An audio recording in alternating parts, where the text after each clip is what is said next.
today at our talk show, we have Amercia Morris. She's a writer and she has a very strong story to tell us. And I think a lot of people will be moved and not only moved, but what she has here, and I think it's really interesting, is that she's presenting a way to people who have gone through suffering, who have gone through trauma, a way to get out of that space. And it's not easy. It's a process. It's a process. It takes a lot of time. So I wanted you to tell us a little bit about your story, about your life, how this journey how this journey started, where you were, where you are now, how this happened, how many years, your background. Okay.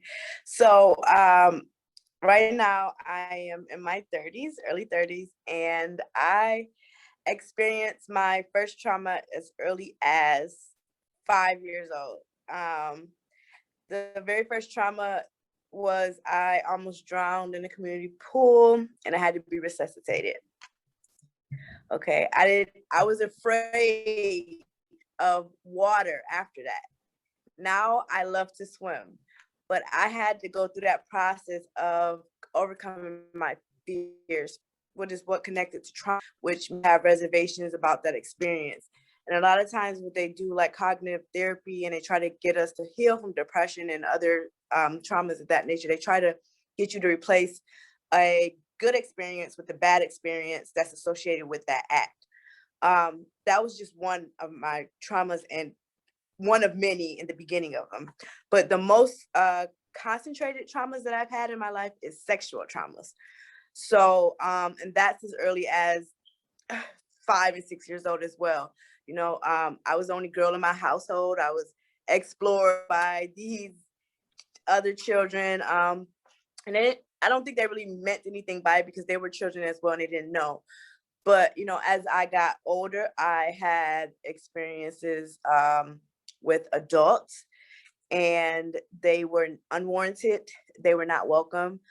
And it was traumatic for me. And as a child, when you have an experience and you don't really know what it is, you know, you to the adults for help. And a lot of people who I have come across who had trauma, they always feel like it's their fault because I think the adults or the people surrounding around them know how to deal with it either.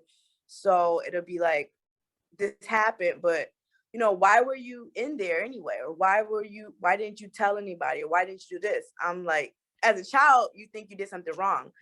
And the funny thing that I notice about when you have childhood experiences and childhood traumas is that when you are in that moment and you've experienced this, you really don't know how it will affect you and how traumatic it really was until you become an adult and you experience the world. So I had this long history of traumas, you know, sexual molestation, rapes, and they were confusing to me, but they didn't really hurt me. Like I still had my innocence. I still was going. I still was getting A's in school. I still was explorative. I wasn't so much afraid of people, but I was reserved and I was shy because of the fact that when I would speak out about it, I didn't really get any answers. So I didn't know how to portray my feelings. People would ask questions as a child, like, why did you do this and what for when you express it? But then you don't know how because you haven't discovered yourself and your feelings yet. So I had a traumatic experience when I was 16, and that actually brought up light to all the other traumas that I experienced. And I was like, these people were wrong. I can't believe they did this to me. Oh my God, why does this keep happening to me? You know, you have all these questions that you're answering yourself and you can't go back in time, you can't go back to the person, and you just like you hit a brick wall. And so that one experience that I was aware of and I knew that it was wrong, it was a domino effect, of course, but it also made me have fears and reservations, and I withdrew from anything surrounded around sex. And you know, when you're a teenager, most normal teenagers are exploring sex. It's everywhere. It's in the videos, in the TV shows, it's in commercials, it's everywhere. It's everywhere that you look. So run from it, and everything, and it reflects for sex. So through that, I withdrew, and I was asking people, because you're dating, you want to date, you want those connections with people, you want to have friends, you want to be social, but it's like, why is everybody talking about sex? I don't understand. What are they doing? So I had to study myself, and I had to find who I was. I had to figure out, how to get past that. Do I really want to partake in it? I guess you can say maybe I became like an asexual person who I did have a relationship. I had a relationship for a long time. We were together for over 10 years, almost 15 years. And the biggest issue in our relationship was sex. It was because I didn't want to have it. So people believe that because I did get a lot of attention from guys, of course, and my friends were doing it, they assumed that I was doing the same thing, but I wasn't. And people could not understand that. People could not understand, and they couldn't necessarily even accept that from me. They felt like I had to be a part of this culture. I had to be part of this world. But it takes time for you to accept that. So as I got older, in my 20s, in my late 20s, I decided to start researching why, what is it about sex that draws people? So I read like studies that were published, through college, universities here. I read articles written by professors. I read books, just years of me studying, trying to figure out, should I be a part of this or should I not? That's basically, I was like trying to find out the benefits of it. Like, what will it benefit me? Because I don't like it. So maybe it's something I'm missing. I feel like I was missing something. So I found out I was missing something. And that is, I found out the benefits of sex actually can help with like depression and your mood and your overall, that dopamine, that's our feel good hormone that's released. So when you're having it, and you have that orgasm, those are things we want to feel love. We want to feel that connection. So even though I didn't want it, I still needed it to survive. In a sense, I needed it to have a completely healthy life. But also now that I start to explore it and you start to talk to people about it, people still don't really realize what sex is. Sex is not just the act. It's not just the penetration. So much more to it. Like, it's foreplay. It's all these kinks and fetishes that you can explore, that you can have fun with. Is the after effect of it, that connection, that bond that you made with somebody. You're exchanging energies, you're giving that person a part of you. So now I realize that. So now I want to promote that not only do you want to have sex and enjoy sex, but you want to have healthy sex. You want to have valuable sex. You want to, I don't know, I can't speak for everybody, but I know myself.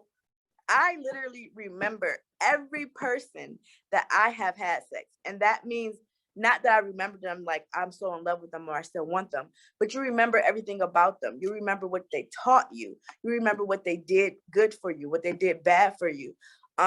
Say I had a sexual relationship with somebody and they were a smoker and I didn't smoke, but they introduced me to smoking. And part of it was the reason why I decided to have sex with that person. So now I'm exposing myself to so many other things besides what they teach us in school, which is diseases and unwanted pregnancy. It's so much more. If someone is sad at that moment, you never know what somebody is going through. You never know where they've been until you have those conversations with them. Maybe you might meet somebody that will change your life for the better. Maybe you will not. But you need to know that it's not on that person's responsibility. It's our responsibility to make sure that we are healthy mentally, physically, emotionally before we give ourselves to other people. We should hold ourselves responsible. We should realize the value in what we're doing with our bodies. We should realize the value in other people. so we can value ourselves more as well. Also, as a woman, I'm not trying to be boastful or brag. I'm a very attractive woman to a lot of people. I get hit on a lot by men around and when I'm out. Okay. So because of that, I feel like men can be sometimes pressured. They will pressure you for things, and even women. I've had women, pretend to be my friend, and they were not interested in me to be my friend. They were interested in a sexual relationship. But the point that I'm making with saying that is that because sex is everywhere and everybody loves it, and it's good for you to love. I hope everybody loves it. But when you see the media as a woman, and especially what they feel are beautiful women, or what the rest of society feels beautiful women or beautiful men, we kind of don't own our own sexuality. We are used in commercials and print ads and magazines, and we're used as influencers and actors and actresses. And most of the time, they're looking for a specific look, right? And people are fans of people because of how they look. So sometimes the rest of society actually monetizes off of what we have and we're given. And sometimes they use it and they portray a message that possibly is not good for the rest of the society. You see, like, these movies, sometimes they have like a guy being a player. Like, I could think of one here in America, How to Be a Player. It's this guy is being a womanizer, and he's playing with girls' minds, and they get crazy and they do things over him. But is that the message that you want to keep sending to people out, that it's okay, it's funny to do that? It's not funny, and it's not okay. And we as women and men need to find a way that we can actually use our sexuality and our knowledge to heal and help people. If sex is what's grabbing people's attention and people like it, then why won't you use that to portray a message that will help them be better, that will help them help someone else be a better person? We're all hurting in some way. We've all experienced some type of trauma. Even though I said my first trauma was me almost drowning, it was traumatic for me. Trauma is everywhere. It doesn't always have to be sexual trauma either. I lost a brother to death. I was physically abused by someone in my family. I was emotionally abused, emotionally scarred. I was, teased for the color of my skin by my family members. I was teased by kids for my glasses when I was growing up. I mean, so many things that can be traumatic for us. But how do we keep going? Where do we find people to relate to us and be empathetic to us? Even when that experience I had when I was 16, when I was raped, the police officers, I was at the hospital, and the police were telling me, as a 16-year-old, I was still a child, but they see a big person. But mentally, I'm a kid. I'm 16 years old. And they're telling me that I need to do something and I need to tell them. But I was afraid to tell them what happened, who it was. But they were pressuring me. So here I am. I just got raped. Now they're perpetuating that same rape culture by forcing me to do something that I don't want to do and I'm not ready to do. And they keep telling you, and they're stay persistent on you. But when you ask them, can I have some time to think? Can I have some time to process it? They don't give you that. So they make your trauma worse than what it is by forcing you to do what they want you to do because they got to get a job done. But they don't see the empathy, that's needed behind that to get that done. They don't see the background. They don't really see what you're going through. So they have people that are working in positions of power who aren't even trained to actually help the people that they're meant to help. Even when you go to counseling, I went to counseling for my traumas, and I'll go in and I'll tell the counselor, they tell me to talk. What's going on? And I'll tell them, I don't know. I just don't know. And they say, why? You need to know. Well, I don't right now. Today, I don't know. I'm sorry, I can't figure it out. My brain is so overloaded right now, I can't figure it out. And so then they say, well, you're not trying. I come back tomorrow. I want you to do this activity. It's going to help you. Okay, I'll take your advice. But then when I get to do it, I realize I don't like it. So they have these textbooks that's been around for hundreds of years. They go back to Sigmund, they go back to Freud and all these other psychologists that are completely outdated. They haven't come up with a new way to help people who experience sexual trauma. They've been using the same old ways, the same playbook, and they're trying to figure out why is mental health still a problem. Why are people not healing from it? Because you need to figure out what the people need, not what you think is best for them. So Planet Nooky was my way of actually, in a sense, healing from my sexual traumas. That was my point where I embraced sex. I basically went to it head on. You know, I embraced it. I researched it. I realized, oh, it's good stuff that can come out of it. What? And you know, like when I researched kinks and fetishes, I looked them up. I tried some of them. I was like, oh, this seems like kind of interesting. This sounds like fun. This sounds like something I like.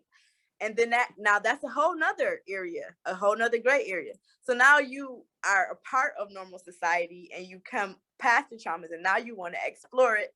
And now they're saying, you like that kink? You like that? Oh my God, you're a freak. Oh my God, you're a hoe. I can't believe you did that. Oh my God, they don't want to talk about it. So I'm like, it's like, you can't go. Where do I go? You can't, and most of platforms don't have the whole, everything you need. So they have these blog sites, they have websites where you can research effects of rape, effects of trauma, okay? But then they don't give you the other half. You can explore kinks on this one site, but they don't give you the other part. So Planet Nooky, which is the site and which is my platform, and that's what I'm going with. I actually started a business that is called Planet Nooky, and I'm going to try to incorporate everything in a one-stop shop. So if you need to speak to somebody who has dealt with a specific trauma and has overcome that trauma, and it doesn't have to be sexual trauma, any type of trauma that can relate to you, because of one thing that anybody that has been through trauma will say, that the first feeling that they felt is they felt like they were alone. They felt like they were the only ones. They felt like it didn't happen to your neighbor. It didn't happen to your mom. It didn't happen to your cousin, because a lot of times we don't talk about it. And that's not what we see in the media or in the news or books. It's not readily available. So my goal is to have that one-stop shop where you can also, okay, your trauma is something from water experience, you almost drowned. So now you can see all these benefits of water sports. You can find places that you can find resources where you can go and take lessons, find someone who you can talk to about that. If you did have a sexual trauma, you can find resources for that there. You can speak to somebody who can relate to you so you don't feel alone. And I also promote, mental health, physical health, and spiritual health. So I give, there's a blog on my blog site. There are articles about travel, places that you could just travel to get away. That's a part of your healing. Sometimes you do need to be alone, but do you need to be alone in your room, or do you need to be alone where there's calming water and fresh air and atmosphere that will give you, make you feel good, that pleasure, experience pleasure. That's my slogan, my theme, Planet Nooky, experience pleasure in all types of ways. There's food, we as women, when we have our monthly, we crave chocolate, but we crave chocolate for a reason, because there are chemicals that are released from that experience. It's so many other little things that can help to just get you through the day. And that's the hardest part about experiencing trauma, having gone through that, is how do you get through this day without that trauma coming back and taking a hold of your thoughts, taking a hold of you at this time. Memory is like, I was diagnosed with PTSD. Like, I would be in a place and I would see something on TV or somebody would say something and it would remind me and it would take me back to that traumatic experience. I had a friend one time, she fell in the snow and she broke her tailbone. This was 10 years later after my traumatic experience, because when I was raped, my tailbone was broken. And 10 years later, she said this, and literally I had a breakdown where I could not function for weeks because it reminded me of not just that experience, but everything that was surrounded around it. My mom, you know, me feeling like my mom didn't care, me feeling like my dad didn't care, going to school and not, all of that came back in just that one instance. But when we come to a place, and a part of healing is coming to a place and accepting that it happened. Yes, it happened, but that's not where we are right now. That is not, everybody is not like that. It's not, it doesn't mean it's going to happen again. You will never have the same experience twice, no matter if something similar happened or not. Because like I said, I have been molested more than once. I have been raped more than once, but the experiences are not the same. It's the same, you know, it's different. So when we realize that as well, and the main thing is just associating, getting more good memories. So now I have all these good memories with sex. I have these good associations with sex. And I honestly feel that if I were to experience that same trauma again, because I can't say it's never going to happen. I don't know everybody, but if I was to experience that same trauma again, it's not going to affect me the same way where it would bring me down. Even I was in a car accident. That was traumatic. I was afraid to drive. Like, I didn't want to drive anywhere. Now I'm driving more so, and I've been in an accident after that, but it's not as traumatic as me to continue driving, because I realized the benefits of me driving and being able to go where I want to go when I want to go. So once you accept those good things, you have to keep bringing good. The energies is energy. Keep bringing good to you. Keep bringing good to you. And eventually you will be able to be in a position of healing. But one thing I do want to say is I want to make it clear that in your healing process, everybody heals differently, okay? So I don't have all the answers for everybody, but I know that there are people like me, because I have met people who have had the similar problems when it came to their journey of healing, okay? So I'm not gonna say Planet Nooky is gonna work for everybody, but I know it will work for a lot of people, because in my time of not even being able to reach thousands of people, the people that I have reached have been receptive. It has helped the people that I have talked to. So I know there are more people out there that needs to hear this, okay? And it may be, I really believe that it is a lifelong journey. Not to say that you're going to be stuck in a state of depression, or you're going to be stuck in trauma forever or the rest of your life, but it's a lifelong battle, because you have to consistently seek out good experiences to replace those bad experiences. You have to consistently remind yourself, to live, basically, living in the moment. You have to consistently do that every day.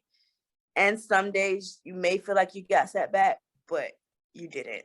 You didn't. You did not get set back. Even if you do have a flashback of your memory, that is not a setback, because as long as you keep going and you keep striving and you keep living your life, you've won. And a lot of times they use this word survivor. I hate the word survivor, because I survived is not good enough for me.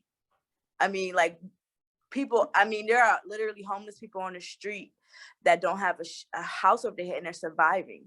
Maybe they like that. I don't know. But that's not what I want. That's just surviving to me. It means you're just living your existing. I want to thrive. I want to be able to help other people. I want to be able to help myself. I want to be happy. I want to be whole. I want to be healthy. It's more to just surviving. And I noticed I've been through to many different groups, because I was trying to find the right one, different counselors, and they all promote this. Even when I research on the internet myself, of how to get over trauma, they always say, you're not a victim, you're going to be a survivor. Survive. Please keep thriving in your mind. Keep thriving. Keep keep that idea of thriving. That means you're achieving goals, you're getting higher and higher.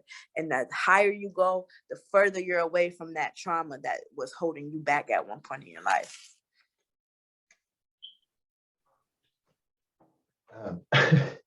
I'm sorry. It's amazing. Like, we are living in a moment that I think a lot of people, just like a small things that when I saw your story, and even the professional course you take, like you did something that is really close to sociology here in Brazil, and I was doing it for some years until like I moved to sociology, and you've come to a place where you face something that it is truly unique to you. As you said, like I cannot compare to the neighbor, or he cannot understand what I'm feeling, and you feel like there's so much stuff from that, and sometimes that experience for a person can be an experience they will remember the whole of it, or something that 4 or 5 6 hours will vanish from your mind, and you have that blank space, and you say, oh, okay, what happened there? And nobody seems to get it. What I think it's brilliant now is that people are talking more about mental health. Like, we are at a stage where we have to understand and to see that we're actually, a lot of people are having depression. A lot of people are having problems that once were classified as, oh no, it's a minority. Well, it's not anymore. We can see that as a society, we need to talk more. We need to heal more. And I think that this thing that you experience, like coming to someone and talking about something that is so particular, so nuanced from your experience, and the person like starts to cry. The person's it's like it's a punch, but it's a very good one, because I know for a lot of people that went through trauma, that went through this kind of situations, after some time you might be just like, okay, it's this. I don't think I'm going to cross someone that is going to say, oh, I get you. And when the person does that without you even asking, it's amazing. And the other thing is that uh, I think it is very different. Like, if you hear this from a counselor, it's not saying that psychoanalysts and psychologists aren't important. They're very important, but only a person who hates coffee, she says, oh, this is the best coffee on earth. I'm going to say, oh, how can you know that? You don't drink coffee. And I know. Have you drunk every cup of coffee in the world? No. Yeah. So how am I going to, like, this person says and say, no, I get you. And I say, oh, I don't know if this person gets me. And when you say, when that has gone through, of course, these are different experiences, but when someone comes and you see that it is relatable, it's another thing. You feel an embrace, you feel a confidence to share that sometimes you're not getting to share with people like really close to you. And I would like to ask you too, if like when you started to like put this more out in the world, and you have now like you have the channel, you have the book, you have were you like surprised with the number of men coming to talk about the subjects, or You know what? Actually, it was before that I realized the amount of men that have actually, and that's why I try to every now and then. I focus on women, you know, because I'm a woman, I can relate more. But I always try to include men, because even I can tell you literally almost every man that I have met have been molested or raped. And they don't even realize sometimes that they're going through this. They're 10 years old and they're telling me that a 25-year-old woman, they lost their virginity at 12 to a 25-year-old woman. And I'm like, you were raped. And then they have these these ideas about women, and then they're treating women this way because they don't even know who they are. They haven't figured out who they are. When you're 10 years old, you don't know nothing. You don't know what day it is really, unless your parents tell you. So it's like, how can you make such a decision? That woman was wrong, or they tell me that they had some other experience with a family member and they don't really know what happened. They don't know how to process it. And that's the thing. And because I actually went to school for education in the beginning. So I took a lot of that's why I have my degree in social sciences. I took a lot of child psychology and sociology classes. And that time you're still developing as a person, you don't, like I said, you don't know who you are. I don't believe that most people don't know who they are until they're like in their 30s anyway, because I'm just starting to figure out who I am, what I want to do. But you kind of know, but you have to have experiences to know how to process things as well. That's how we learn. That's why it's called living life, because you're not given a playbook when you're born. You have to experience and you have to do things to learn stuff, teaching. Even when they teach us, we're visual learners. They don't teach us by just talking. They show us, graphs. They show us charts. They show us videos in school, because that's how we learn naturally. We process information by seeing is to believing. That's why faith is such a hard concept for people as well, because we need to see something tangible to actually believe that is real. But I really want to find a man. If I can find a man that is willing to speak up about this and really like be saying that I'm here for you, brother, wherever you are, like that would be an amazing thing for me. And that's what I'm really searching for. But a lot of men will not speak up about it, I've read stories online too, where they say that the rape culture in men is very high. Like so I have had stories of guys that tell me that they were drunk and they were raped by like 4 or 5 women, and they're grown adults. I just recently, and that's recent, I had a guy, I didn't have sex with him, I just met him and I talked to people, because, when you have that spirit, the universe brings those people to you. And he told me he was at a party, he was really drunk, and he was raped by 4 women. They held him down and raped him. And they looking at it as a joke, and this man, he wants it, you want me? I got a big booty, I got this, I'll do this, I'll give you oral sex and all that. And he's like, I don't want it. And they're not listening to him because they think that all men are these crazy beings. And it's like, how do you go back and you tell your friends, your family, that I was raped by a woman? It's a pride thing. Even me as a woman, it's prideful to, how do I tell somebody? Because I'm a strong person now. I'm very outspoken. I'm very, very direct. So now to sit here and tell me that to tell somebody he raped me and he got away with it, that's like, oh man, how I'm gonna tell somebody that? Oh my God, that's so embarrassing. And I let him get away with it. I didn't do anything about it. I didn't, it's a lot. We need to set our pride aside a lot of times too. And that's what gets in our way. That's what I believe. Yeah. And on this note too, like unfortunately, like if we stop to see, like we have this culture of rape of men, and we have man to man, a lot of that, like it's happening a brother with the younger brother, or any scenarios. But as a woman, like the quantity of stuff that you must see, like that you went through and that you see other women going through, it's insane, right? And what I wanted to ask you, if you're okay with the question, is that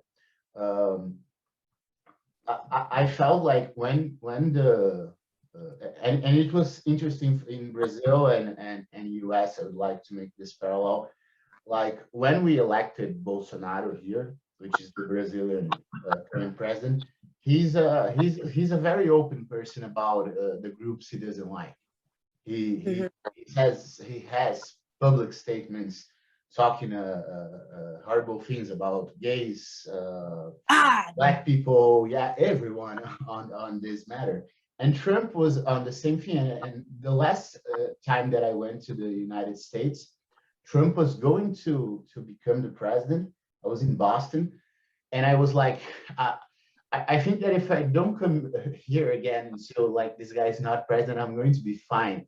And that came to realization, like I wasn't in US and now it's like this guy's going to be president again and all this commotion. And when I get the chance after COVID to go to US to film or do something like it's going to be Biden, but a lot of people showed their inner demons. Like they were there, but now you have like this public authority, like it's the biggest authority figure in the world, like it's the president of the United States, ex-president now, thank God. And Yeah. a lot of people came out like to, did you saw like this was something that you've experienced as a professional or that you experienced as a person, both of them? Mm-hmm. And that's what I was going to say too. A lot of times when they write about people that experience trauma, they put these expectations on them to say that a woman who has experienced sexual abuse at an early age, she's more likely to be promiscuous. A man who was raped by another man is more likely to be gay. A woman who had, they put these statistics on you and these expectations that are not true. They're just not like, where did you get this? Out of 100, if you looked at the statistics too, it'll be like out of 1,000 people who was interviewed, it's 1,000,000 people literally in just New York City alone. So you're telling me out of 1,000 people that you interviewed, you're going to put this stigma and you're going to say that this happened and you're going to come to this conclusion and then you're going to perpetuate it all across the world. They're not just perpetuating in the United States, they're perpetuating everywhere that this is the standard, that this is what's going to happen to you if you experience this trauma. So that's another reason why that we're afraid to say our traumas, because we feel that people are going to judge us because these expectations are put on us. Or they're more likely to do drugs, they're more likely to do this. I have never been addicted to drugs. They're more likely to kill themselves. I did feel like I want to die, but I didn't kill myself. Some people do kill themselves, but everybody is not like that. Everybody is not, this is not going to happen to you. So now you're afraid to face your own demons because you feel like if you admit that this happened to you, that, okay, now I'm going to be a drug addict, I'm going to be a whore, I'm going to be gay, I'm going to be this. And then not only do I have this to deal with, now I got to deal with the rest of the world that looks down on people who are drug addicts, that looks down on people who are gay, that looks down on people who are promiscuous. At the same time, if I wanted to be promiscuous, why can't I be promiscuous? If I wanted to be a drug addict, why can't I be a drug addict? Maybe that makes me happy. So it's like, no matter what you do, you cannot be accepted in a sense. But when you have a trauma, you have more of a fear that you won't be accepted. And at the main thing, we are designed to love each other. We are designed to be around people. We are born from a mother who carried us for 7 to 9 months. So our natural instinct is to have a companionship, is to have love, is to have nurturing, and to have these connections. So if we are afraid that we're not going to have connections because of our traumas that we did not ask for, is going to make us more fearful to talk about them and accept them. And in order to heal, you have to accept that it happened and move on.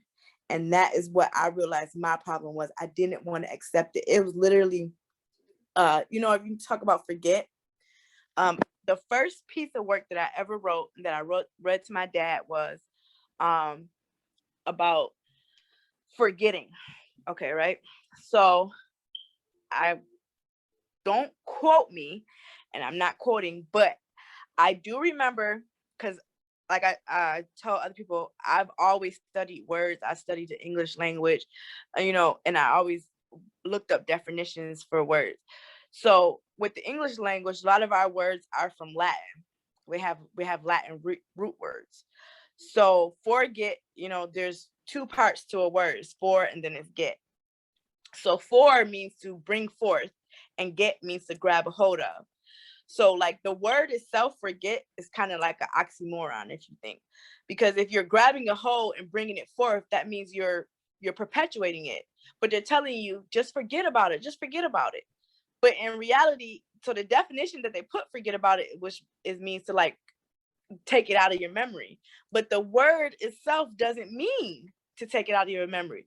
So people always tell you just forget about it, but they actually don't even realize what they're telling you. They're telling you to remember it. They're telling you to keep bringing it forth. So for 2 years of my life, I don't even remember because I kept telling myself I just wanted to forget about it. And when it kept coming up, I was perpetuating it and I didn't even realize it. So I say that as well to say that my mother taught me to mean what you say and say what you mean. And the words we speak have power. So we need to speak life into ourselves. We need to speak more positive words. We need to actually know what we're saying. You know how they got these little sayings that come out, these new words, like you ever heard that word fleek? No, I don't think so. Fleet? It was like a word. It was like a word that came out and everybody was saying it.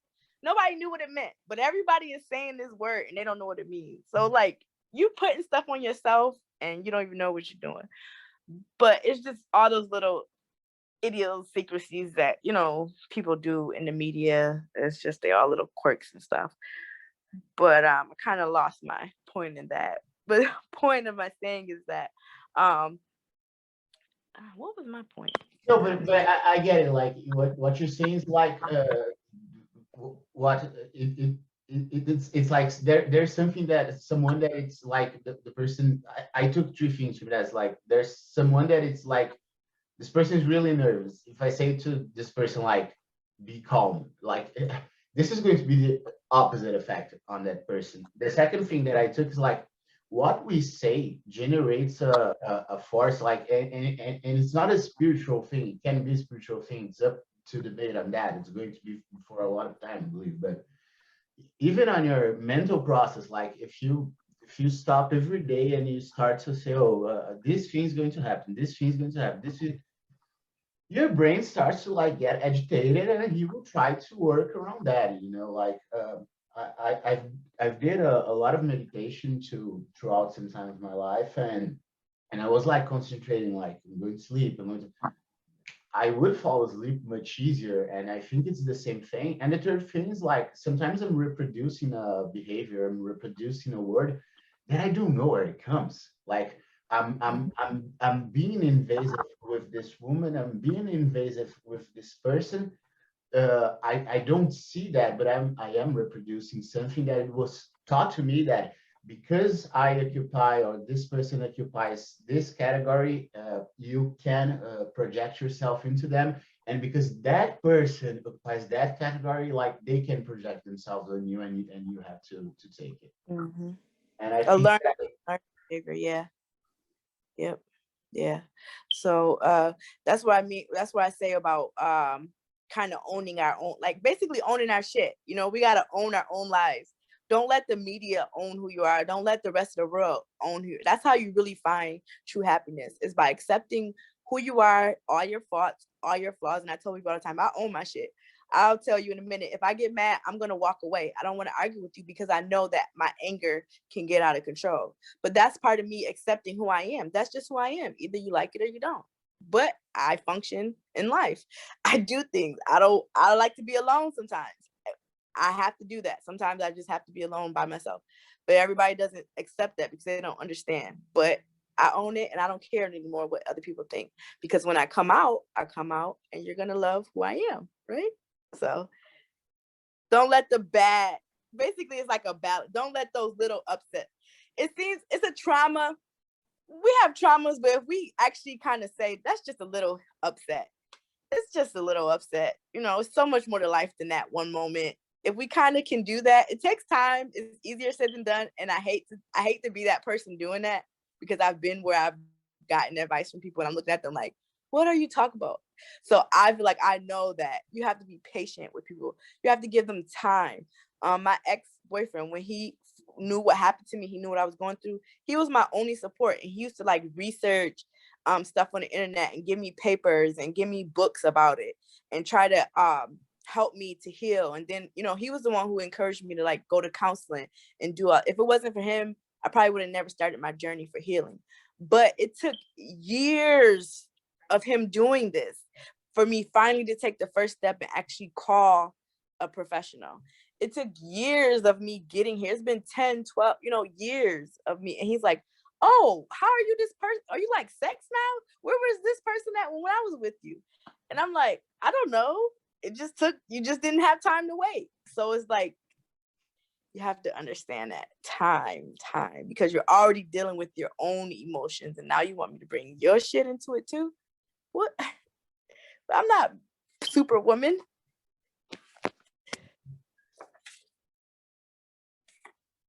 Yeah,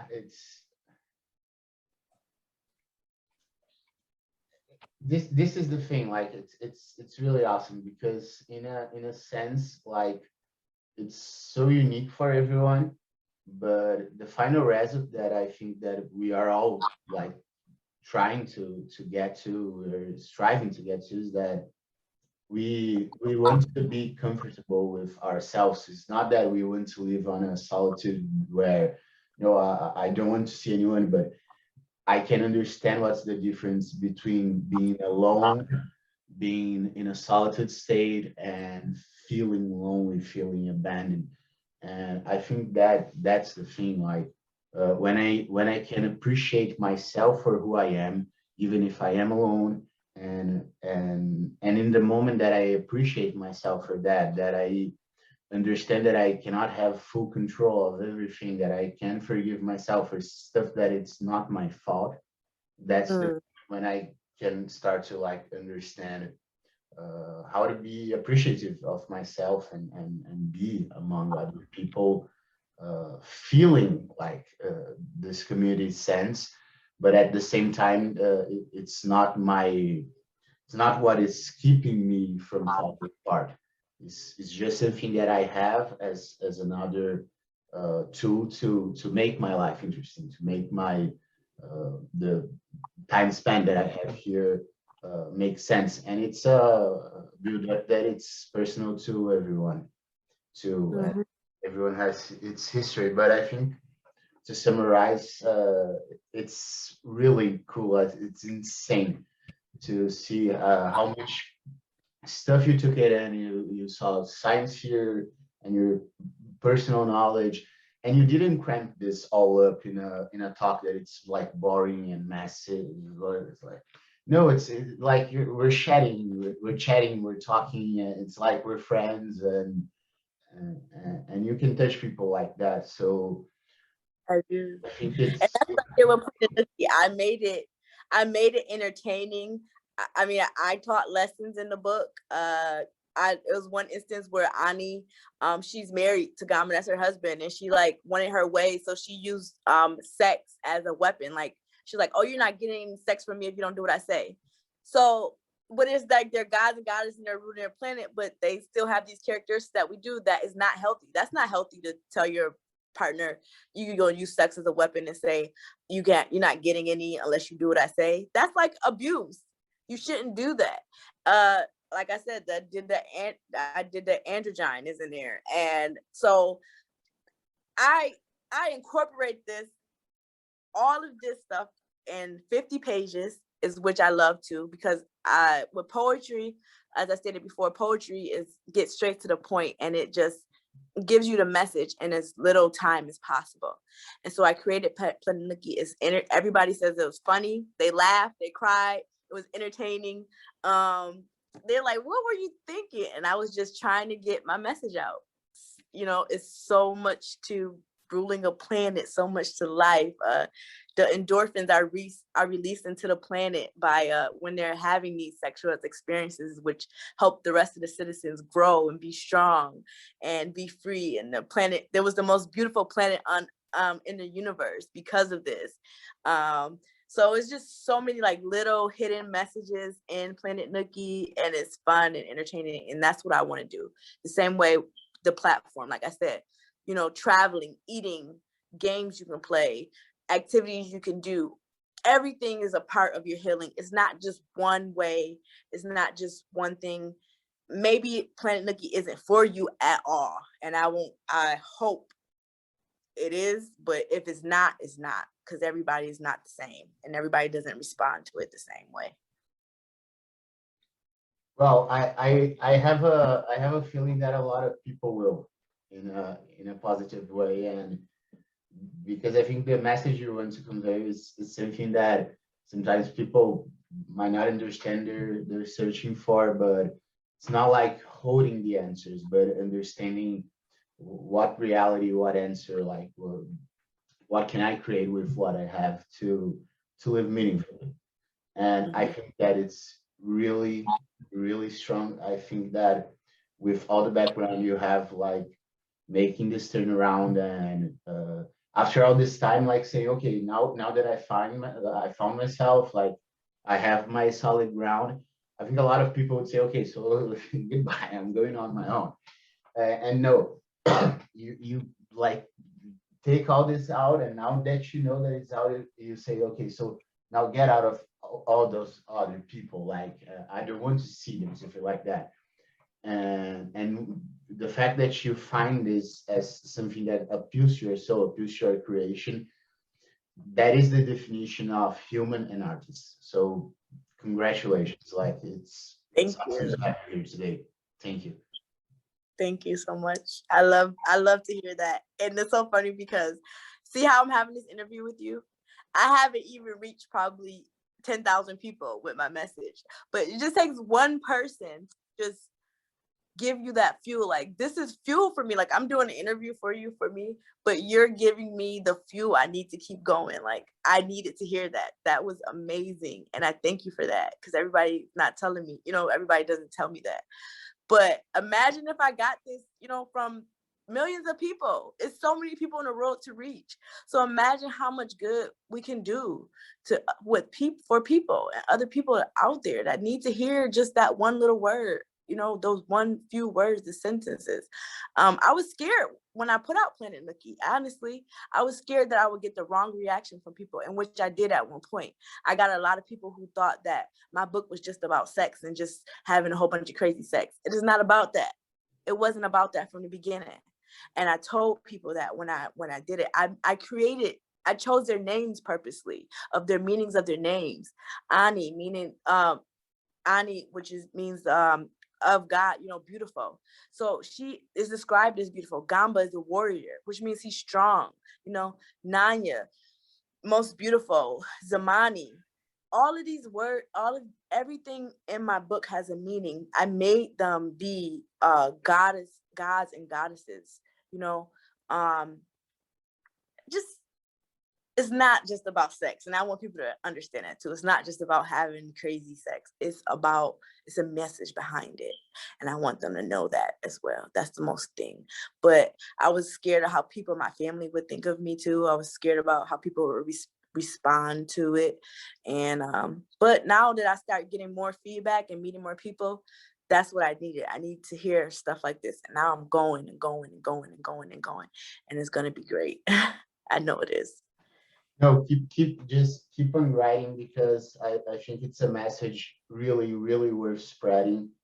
And I think that if if more and more people can get behind this and feel this representation, especially the focus group over here that is girls, like uh we still have a situation that is beyond, like it doesn't make any sense. Like nowadays we're still like living this Game of Thrones reality, like this.